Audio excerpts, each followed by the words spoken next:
કથાના માધ્યમથી આપણા જીવનની અંદર સદવિચાર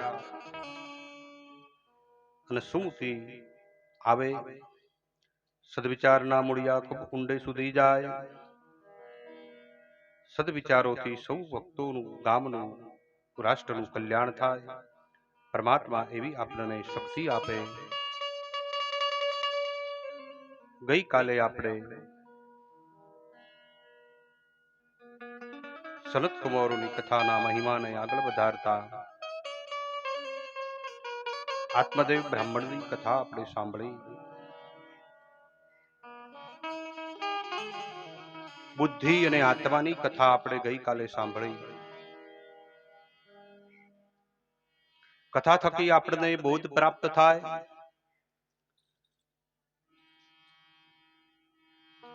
આત્મા પોતાનું કલ્યાણ કરવા માટે સતત પ્રયત્ન કરતો રહે, હરિની પાછળ દોડે અને બુદ્ધિ એને જતા અટકાવે. શ્રેયાંશુ કાર્યાણી સહસ્ર વિજ્ઞાની. શાસ્ત્રમાં પણ લખ્યું છે કે સારા કર્મ કરીએ એમાં હજારો વિઘ્ન ઉભા થાય. સમાજમાં, પરિવારમાં, રાષ્ટ્રમાં સારા માણસોને આજે જીવવું ખૂબ મુશ્કેલ છે. સમાજમાં સારો માણસ થઈને જીવવું હોય તો ઘણી બધી મુશ્કેલીઓનો સામનો કરવો પડે.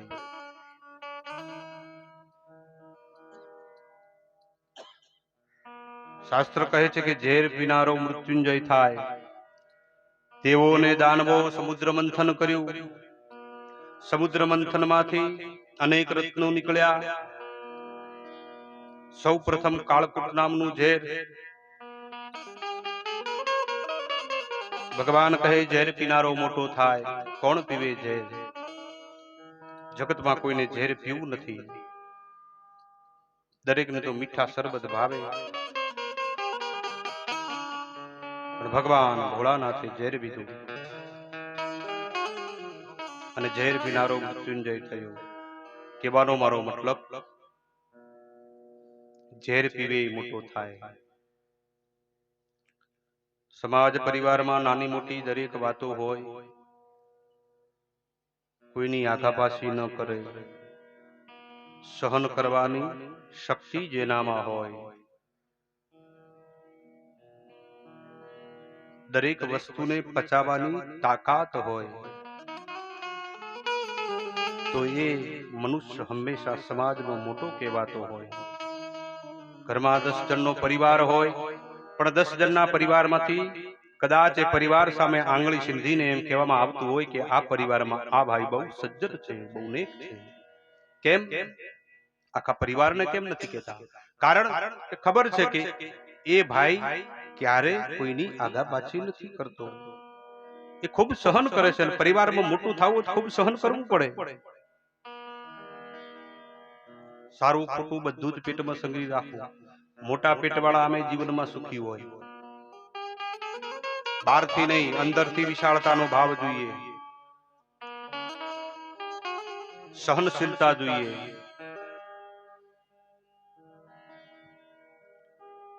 આત્મદેવ પોતાનું કલ્યાણ માટે અનેક પ્રયત્નો કરે. બુદ્ધિ તર્ક વિતર્ક કરે. અંતે બુદ્ધિના તર્ક વિતર્કથી એનો પુત્ર પ્રેત બન્યો. પ્રેત બનેલા એ ધુંધુકારીને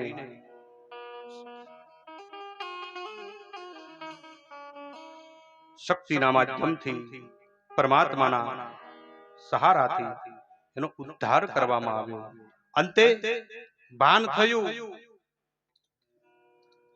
ભાન થયું કે જગતમાં જો કોઈ સહારો હોય તો એ છે ભગવાન શ્રી હરિનું શરણું, ભગવાનનું સાનિધ્ય. દુનિયામાં ગમે ત્યાં જઈએ પણ શાંતિ નહીં મળે. એક કામ એમ થાય કે ચલો આજે આટલું કામ કરી લઈએ, પછી શાંતિ. એ કામ પૂરું થાય ત્યાં બીજા કામનો જન્મ થઈ ચૂક્યો હોય. બીજું પૂરું થાય ત્યાં ત્રીજું તૈયાર હોય. માણસને એમ થાય કે હવે છોકરા ભણી લે એટલે શાંતિ. છોકરા ભણી લે એટલે કે હવે છોકરાની સગાઈ થઈ જાય એટલે શાંતિ. છોકરાની સગાઈ થઈ જાય તો કે હવે છોકરાને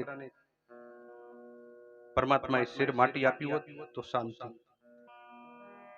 હવે છોકરાનો છોકરો ભણી ગણી હોશિયાર થઈ લગ્ન કરે તો શાંતિ. મરે ત્યાં સુધી અને શાંતિ ની ચાહના રાખે પણ શાંતિ ના મળે. અને કદાચ જો એ શાંતિ જોઈતી હોય ને તો પરમાત્માનું શરણું હશે, પરમાત્માના સાનિધ્ય હશે, ક્યાંય સત્સંગ થતો હશે, કથા ચાલતી હશે, ભગવાનનું સંકીર્તન થતું હશે, ત્યાં જઈશું ત્યાં આપણને શાંતિ પ્રદાન થશે, શાંતિ મળશે. કારણ કે ત્યાં પરમાત્માનો વાસ છે. ભગવાન શ્રી હરિનું વાંગમય સ્વરૂપ એટલે શ્રીમદ ભાગવત મહાપુરાણ. અને જ્યાં પરમાત્મા હોય ત્યાં શાંતિ જ હોય. અરે જ્યાં સુધી આપણે કથા સાંભળીએ, ભગવાનનું સ્મરણ કરીએ, ત્યાં સુધી બીજી ઝંખનાઓમાંથી તો આપણને છુટકારો મળે, બીજી ચિંતાઓમાંથી આપણને છુટકારો મળે. ત્યાં સુધી તો આપણું મન શાંત રહે. નરસિંહ મહેતાના પત્ની મરી ગયા એટલે બધા ગામના લોકો ખરખરો કરવા આવતા હતા. મહેતાજી તમારે તો રોટલા કરવા વાળી ગઈ. હવે નરસિંહ મહેતા કહે ભલું થયું ભાગી જંજાળ, સુખેથી ભજશું શ્રી ગોપાલ. ભલું થયું ભાગી જંજાળ, સુખેથી ભજશું શ્રી ગોપાલ. જે ખરખરો કરવા આવે ને એને નરસિંહ મહેતા છાના રાખતો હતો. કારણ કે એને એના જીવનમાં પરમાત્મા મળી ચૂક્યા, એને શાંતિ મળી ગઈ હતી. હરિ કરશે મમ હિતનું એ નિશ્ચય બદલાય નહીં. હું હરિનો હરિ છે મમ રક્ષક એ ભરોસો જાય નહીં. જે હરિ કરે એ આપણા હિતનું કાર્ય જ હોય, સમજી લેવાનું. પરમાત્મા દરેકને એની ઈચ્છિત વર આપતો જ રહે છે, પણ આપણને એ વર જોવાની દ્રષ્ટિ આપી છે, પણ આપણે દ્રષ્ટિને ખોલતા નથી.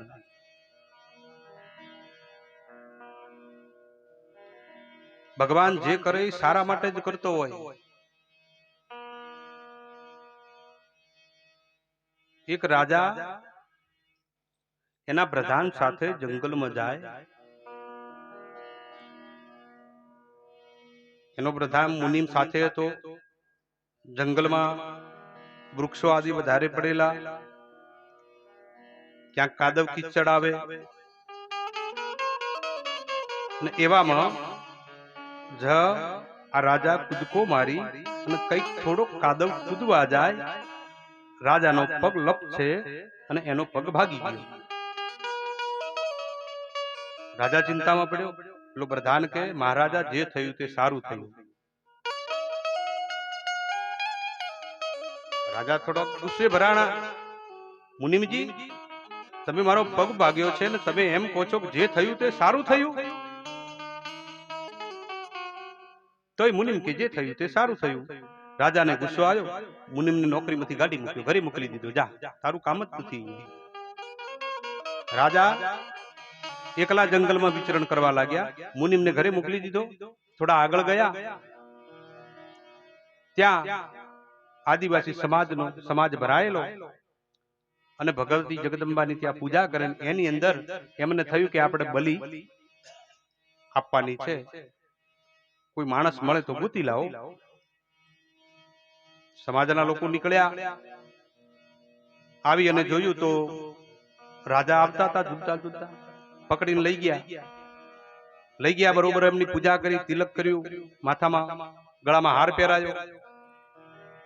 જોતા ખબર પડી કે આ તો પગ ભાગેલો છે, આ તો ખંડિત કહેવાય, ચાલે નહીં. તો કે હવે આને જવા દો, કે આ ન ચાલે, આ તો પગ ભાગેલો છે.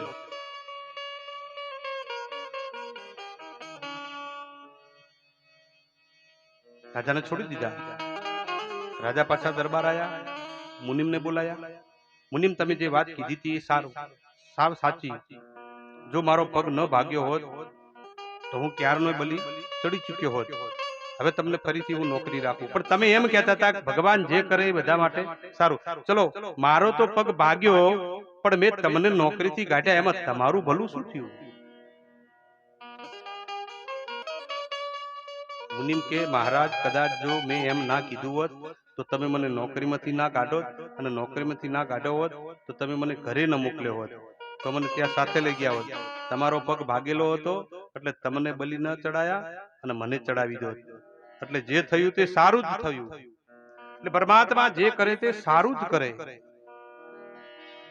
આપણા હિત માટેનું જ કાર્ય કરતા હોય. પણ આપણે એના ઉપર ભરોસો રાખવાની જરૂર છે. હરિ કરે તે મમ હિતનું એ નિશ્ચય બદલાય નહીં. અરે હરિ કરે તે મમ હિતનું એ નિશ્ચય બદલાય નહીં. હું હરિનો મમ રક્ષક હરિ એ ભરોસો જાય નહીં.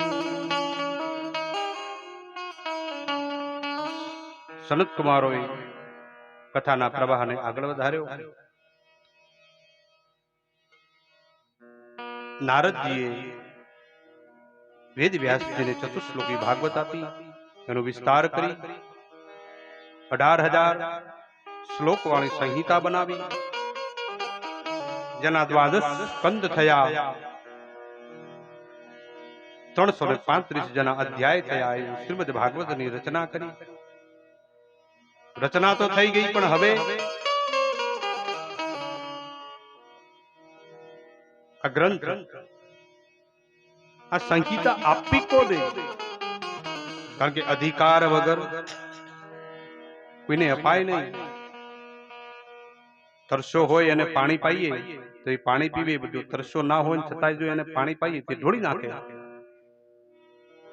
ભૂખ્યાને અન્ન ખવડાવીએ તો ખાય, બાકી ધરાયેલાને જો અન્ન ખવડાવીએ તો પછી ખાય નહીં, ફેંકી દે. તો આનો અધિકારી કોણ? ખૂબ દ્રષ્ટિ દોડાવી.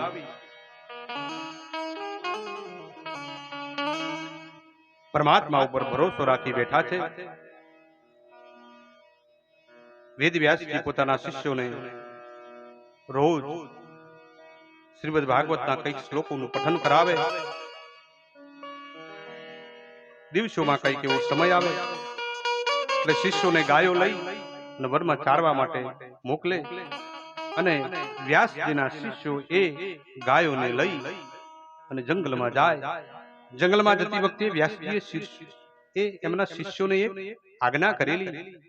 કઈક થોડાક મંત્રો ભાગવતના એમને ભણાયેલા. ત્યારે એમને એક મંત્ર પરમાત્માનો, ભગવાન નંદનંદનનું સ્વરૂપનું વર્ણન કરતો અદ્ભુત શ્લોક. એ શ્લોક એમણે એવું કીધું કે તમારે અડધો ગાવાનો, પૂરો નહીં ગાવાનો. અને જ્યારે તમને કોઈ પૂરો કરવાનું કહે ત્યારે તમારે એ શ્લોકને પૂરો કરવાનો. આમ કહી રોજ વ્યાસના શિષ્યો જંગલમાં જાય, યજ્ઞ સમિધા ભેગી કરે, મધુર ગુંજનથી શ્લોક ગાતા હોય. સાંજ પડે, પાછા આશ્રમે આવે. રોજની આ પ્રક્રિયા. એવામાં એક દિવસનો સમય, મધ્યાહનનો સમય થયો. વ્યાસના શિષ્યો જ્યાં જંગલમાં જઈ યજ્ઞકાષ્ઠ એકત્રિત કરતા હોય અને મધુર સ્વરે એમને ભણાયેલા એ ભાગવતના શ્લોકનું ગાન કરે. બરહા પીરન નટવર વપુ કર્ણયો કર્ણિકારમ બિભરાદવાસ કનક કપિશમ વેજયંતિમ ચ માલા. બસ આટલો અડધો શ્લોક ભણે, પુનઃ યજ્ઞ સમિધા ભેગી કરે. ગાયો ચરતી હોય, સુંદર વાતાવરણ, પક્ષીઓના કલવરથી વાતાવરણ ગુંજતું હોય. સુંદર મજારો પવન ફૂંકાતો હોય એવામાં થોડે દૂર એક વૃક્ષની નીચે નગ્ન દિગંબર જેના નયન કમન મીંચાયેલા છે, અડધા ખુલ્લા છે, એવા શ્યામ સુંદર સુખદેવજી મહારાજ એ વૃક્ષની નીચે બેઠા બેઠા જપ કરે છે. એવામાં વ્યાસના શિષ્યો આગળ વધ્યા. જ્યાં સુખદેવજી મહારાજ પરમાત્માનું ધ્યાન કરે ત્યાં વ્યાસના શિષ્યો જઈ સુંદર મજાનો શ્લોકનું ગાન કરે અને આંખ ખુલી. સુખદેવજી કહે, અરે આટલો સુંદર શ્લોક, ભગવાન નંદનંદનનું વર્ણન કરતો અદ્ભુત શ્લોક, પણ અધૂરો છે, હજી અધૂરો છે, હજી પૂરો કેમ કરતા નથી? કોણ ગાય છે? સમાધિ છૂટી ઉભા થયા. જે દિશામાંથી શ્લોકના ગાનનો અવાજ આવતો એ દિશા તરફ આગળ વધ્યા છે. વ્યાસના શિષ્યો અગ્ન સંવિધાલય શ્લોકનું ગાન કરે. બે હાથ જોડી સુખદેવજી નતમસ્તક ઉભા રહ્યા. વ્યાસના શિષ્યોને કહેવા લાગ્યા, મુનિકુમારો, પરમાત્માનો અદ્ભુત શ્લોક તમે ગાઓ છો, પણ હજી અધૂરો છે. હજી મારા શ્યામના હાથમાં હજી તમે વાંસળી કેમ આપતા નથી? મોરપીંછ ક્યાં છે? એમનો મુગટ ક્યાં છે? અને વળી પીતાંબર, વૈજયંતીની માળા, આ બધું ક્યાં છે? તમે અધૂરો કેમ ગાઓ છો? શું તમને આવડતો નથી કે પછી તમને કોઈએ ના કહી છે? વ્યાસના શિષ્યો કહે, મહારાજ, અમને આવડે છે, પણ અમારા ગુરુદેવની આજ્ઞા છે કે જ્યાં સુધી તમને કોઈ પૂરો કરવાનું ના કે ત્યાં સુધી તમે પૂરો ના કરતા. તો તમને આવડે છે? તો કે હા. તો સંભળાવો. તો કે સાંભળો. બરહા પીરન નટવર વપુ કર્ણયો કર્ણિકારં બિભરાદ વાસ કનક કપિશં વેજયંતિમ ચ માલા રુંદરાણ વેણુરધર સુધયા પૂરયં ગોપવૃંદે વૃંદારણ્યમ સ્વપદરમણં પ્રાવિશ કીર્તિ. અને જ્યાં ભગવાન નંદનંદનનો અદ્ભુત વર્ણન કરતો શ્લોક જ્યાં સુખદેવજીએ સાંભળ્યો, ભગવાન પ્રત્યે પ્રેમ તો હતો જ. શ્લોક સાંભળતા જ બંને આંખો મીચાણી અને જાણે પરમાત્માનું સાક્ષાત સ્વરૂપ આગળ આવીને ખડું થયું. પરમાત્માનું સ્વરૂપ આગળ આવીને ખડું થતા સુખદેવજી ધન્ય પામ્યા. થોડી વાર પછી આંખો ખુલી. મુનિકુમારોને કહેવા લાગ્યા, મુનિકુમારો, તમને આ શ્લોક કોણે ભણાવ્યો? તો કે અમારા ગુરુજીએ. તો કે મારે તમારા ગુરુજીને મળવું છે. આમ કહી જ્યાં વ્યાસના શિષ્યો સુખદેવજીની સાથે આશ્રમ તરફ પ્રયાણ કરે, સૂર્યનારાયણના ઘોડાઓ અસ્તચલમ તરફ આગળ વધ્યા. ધીમે ધીમે અંધારો થવાનો સમય આવ્યો. વ્યાસના શિષ્યો ગાયો લઈ આશ્રમમાં ગયા. ગાયો ગૌશાળામાં ગઈ. વ્યાસના શિષ્યો યજ્ઞશાળામાં યજ્ઞ સમિધાજી મૂકે. વેદવ્યાસજી પોતાનું સાયમ પૂજન, સાયમ હોમ કરી એક વૃક્ષના ઓટલા ઉપર બેસી ગાયત્રી મંત્રનો જપ કરે. ગાયોના ચાલવાથી જે ધૂળ ઉડી હતી એ હજી ઝાંપામાં થોડી થોડી દેખાય અને ત્યાં ઝાંખું ઝાંખું કોઈ પુરુષ ઉભો છે. આવું વેદવ્યાસ પોતાના આશ્રમના દરવાજામાં જોવે છે. લાંબી દાંડી છે, લલાટમાં ત્રિપુંડ શોભે છે, ગળામાં રુદ્રાક્ષની માળાઓ છે. જટાધારી યોગી દ્રષ્ટિ કરી અને જુએ તો કે મેં આ શું જોઉં છું? સુખદેવ કે જે જન્મતાની સાથે મારા ઘરનો ત્યાગ કરી અને જે જતો રહ્યો હતો, સુખદેવ માળાને આંખે લગાવી બાજુમાં મૂકી અને વેદ વ્યાસે અહીંથી દોટ મૂકી સામેથી સુખદેવજી દોડ્યા છે. અહીંથી કહ્યું કે સુખદેવ, સામેથી કહ્યું પિતાશ્રી કહી અને સુખદેવજીએ પિતાના ચરણ સ્પર્શ કર્યા અને પિતાજીએ પોતાના બંને હાથથી પકડી અને હૃદયસ્થ લગાયા છે. આનંદના આંસુથી સુખદેવજીને સ્નાન કરાયું. સુખદેવજી સાયંકાળનો સમય હતો. પિતાની સાથે બેસી અને કહ્યું કે પિતાશ્રી, આજે હું જંગલમાં જ્યાં તપસ્યા કરતો હતો ત્યાં મુનિ કુમારો કંઈક ભાગવતના શ્લોકોનું ગાન કરતા હતા અને એ શ્લોકોમાં મારું મન આસક્ત થયું છે મારા પ્રભુમાં. માટે કરી હે પિતાશ્રી, મને ભાગવત ભણાવો. અને જ્યાં વાત કરી ત્યાં વેદ વ્યાસજીનો આનંદનો કોઈ પાર ન રહ્યો કે હે પ્રભુ, તે મારા ઉપર કૃપા કરી. જેની હું રાહ જોતો હતો, જેની મારી ઈચ્છા હતી, એ ઈચ્છા આજે તે મારી પૂરી કરી.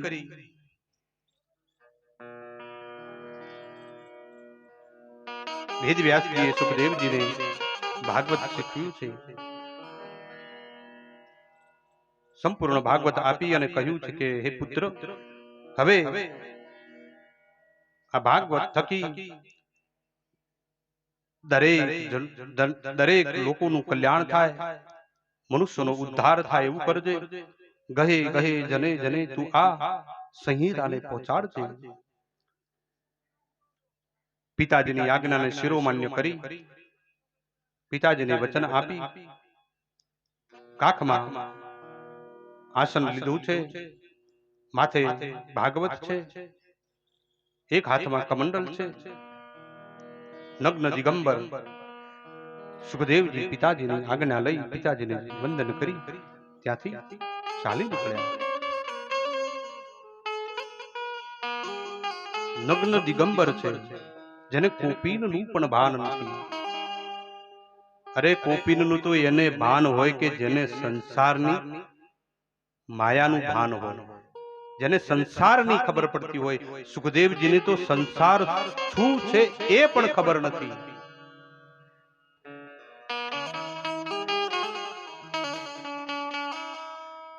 સનત કુમારો કથાના મહિમાને આગળ વધાવે.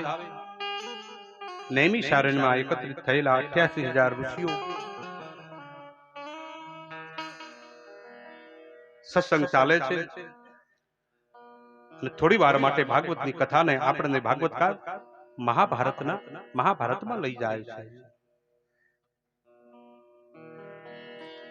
કારણ કે આગળ પરીક્ષિતના જન્મની કથા આવે છે.